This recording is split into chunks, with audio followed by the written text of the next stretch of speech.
In India, we often talk about dynasty politics and power being accumulated in one family. Sri Lanka has taken it to another level. The island nation is now completely under the control of two brothers. Gotabaya Rajapaksa, the younger brother, took oath as the president on Monday.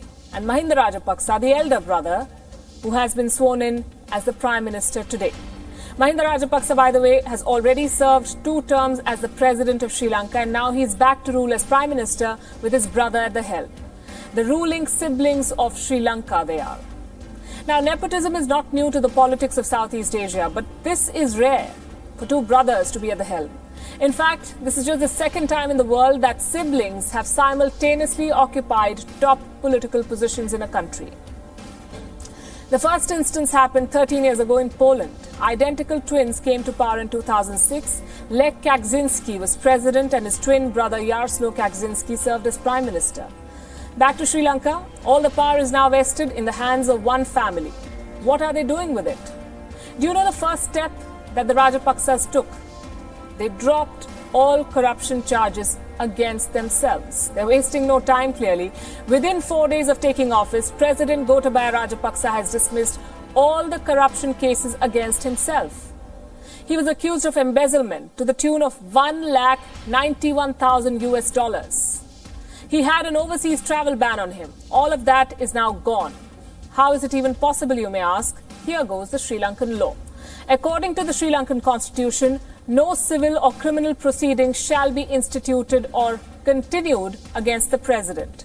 This is ironical. Remember Gotabaya Rajapaksa's election promise or his victory speech? He said one thing both the times. He will root out corruption from Sri Lanka. Here's a reminder. Meritocracy and technocracy should be promoted at all times. Corruption will never be tolerated under my administration. Corruption will never be tolerated. Very well. He started with removing it from his own CV. What was the first decision he took as president? Install his elder brother and political guru as the prime minister. Second decision, terminate all the corruption cases against himself. Third, get foreign sovereign immunity in 2 civil cases filed against him in California. This was related to the torture and death of a senior newspaper editor during the final stages of the civil war. Quite a start it has been.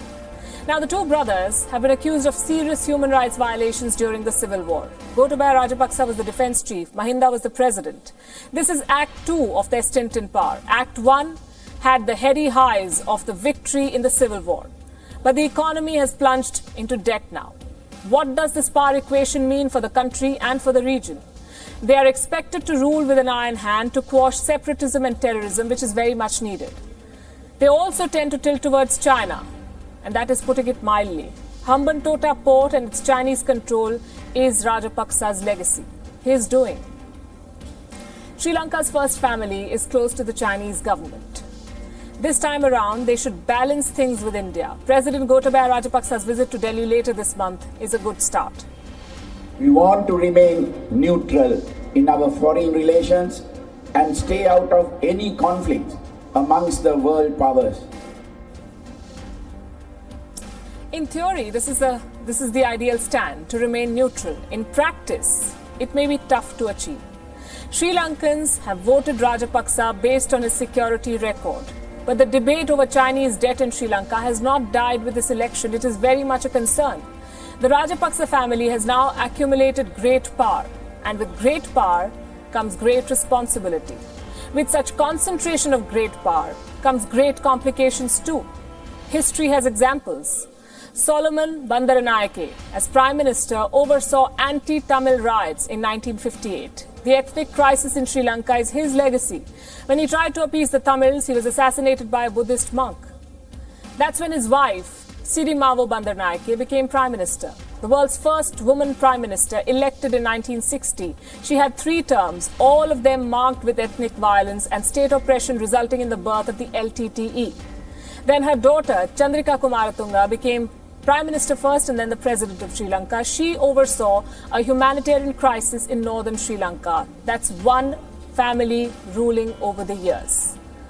And then there's the Premadasa family, another example of Sri Lanka's dynasty politics. It's a long list with a short message. Dynasties have not been great for democracy on the island nation, as you can see from their constitution, which gives total immunity to the president.